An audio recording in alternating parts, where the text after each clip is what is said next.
Do writing in the still life as the label of this bottle. One of the key things is when you've got a label is you've got to follow the perspective of the label. So I'm going to just use a pencil to draw a little sort of box on top of the dried paint where the lettering goes there. Comes across here. So I'm drawing a little box perspective. Then I can draw in pencil the lettering I see.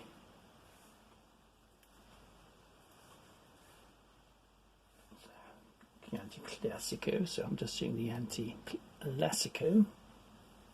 So I'm following the perspective of the box with my pencil. And I'm using, I don't know if you can see how well you can see it, but it's a 3B, trying to get it to show up. I will go over this with a really thin detail brush. When it comes to lettering that's too small really to pick up on, you can almost do little sort of squiggly boxes, just following the perspective around the bottle. Like so. There's some more writing in here. So little scribbles with little gaps in them.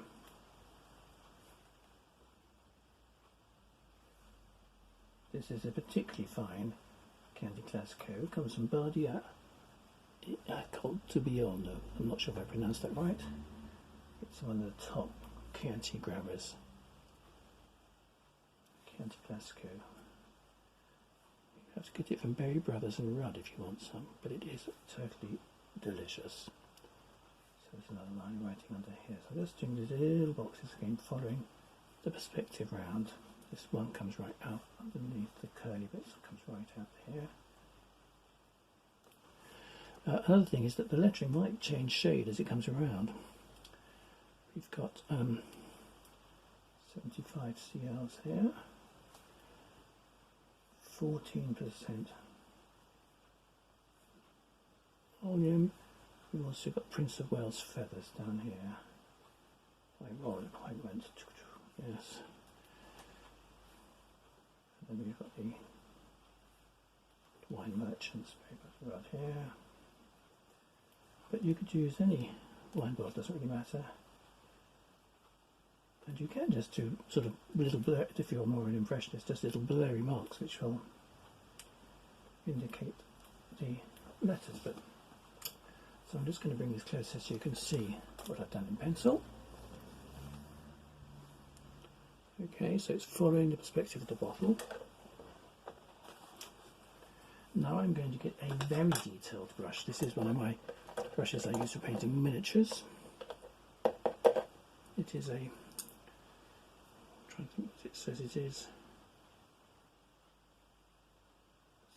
It is a, I can't see what, it says something like a 000, but it's a very, very tiny brush if you can see that. So there we go. Now let's see what we can do. So this lettering is very, well, one thing about this label is it's very simple because it's just literally black lettering. So you just want to mix up a nice puddle of brown and blue, and this has got to be a slightly watery puddle of paint. So you could almost put this on with a nib pen. Not quite, because it won't quite flow. It's nice to think, well, if you're a watercolourist you can. Actually, you can use a dip pen for this. I mean, you can actually use a black pen, but it will look perhaps a bit too black. But one method that you could do is use, I've got one here, but I'm not going to use it because I always paint, but this is a little hybrid Uniball black liner pen. Use something like that. Obviously, if you make a mistake, you cannot do anything about it, because even if you paint over it, it creeps through the paint. So at least with this paint, if I get it wrong, I can, yeah, I've already got it wrong, I've already gone splodge. Hopefully that will cheer you up. So I'm just going to grab some tissue, clean water, off it comes.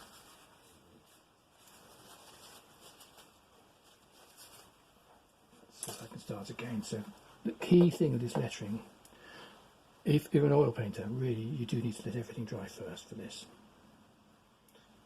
And what you've got to do is get this paint so it's just wet enough. I'm actually going to squeeze the tip of my brush.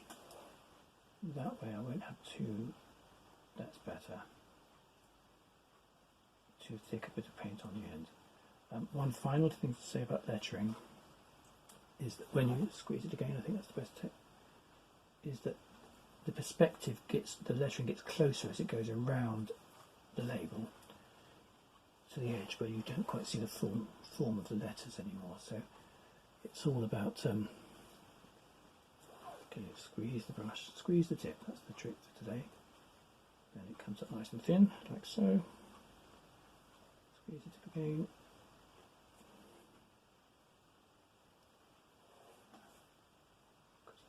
Flurry bit on this T, and then an I with a little curly bit too.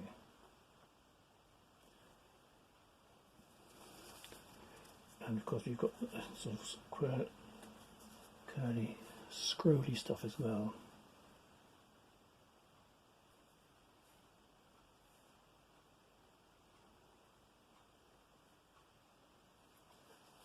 Try to get this, I mean mine's a bit clumsy compared to it's very delicate on the bottle. Try to get it so that it's flowing. This is the problem when you're doing something very fine like this, is you get into it and you find that you can't quite get the flow because you're so worried about not making a splodge with your paint. I'm just going back with a tiny bit of nearly white paint at the edge just to correct my first letter, which was a bit chunky, so I got into the spirit of it. So I'll do a bit more of this lettering and then show you how I've got on.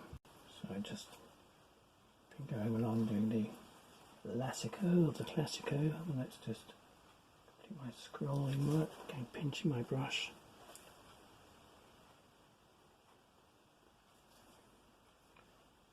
And actually you can put this paint on very thin and it doesn't really matter. The thinner it goes, the less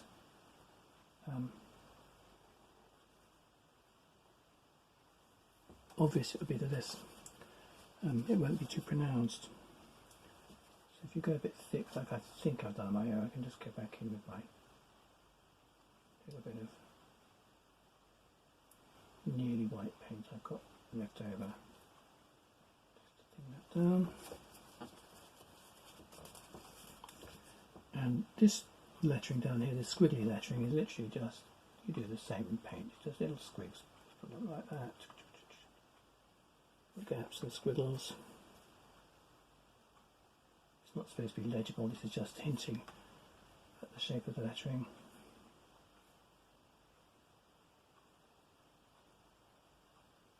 Okay, follow that perspective.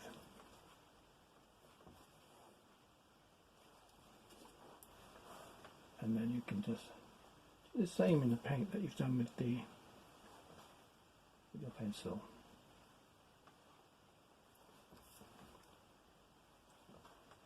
And it's really an illusion because the imagination will complete this lettering.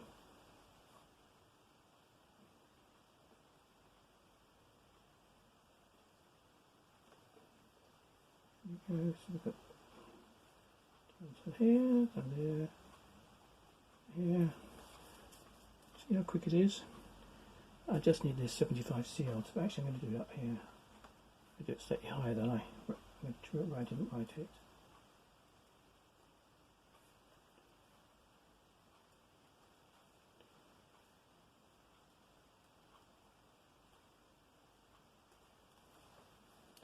And that gives me more space for the Prince of Wales feathers, which actually are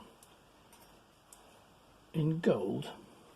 So I'm going to use diluted raw sienna.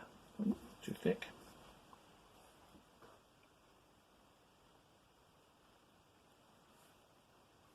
And then I get the lettering into by appointment, which is just done as a suggestion of lettering. You know, where I didn't have the change my lettering over, my 40%, I just go back with my off-white and paint that out. That was just where I put the pencil in for what they didn't want. And if it's too thick, you can just trim it back with a little bit of white.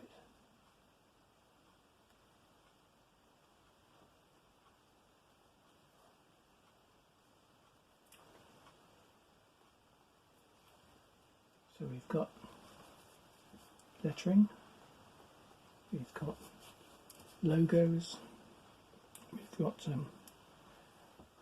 all the ingredients for our still life. I hope you've enjoyed it, I hope you've succeeded, and I'd love to see what you paint on this project. Thank you so much for watching.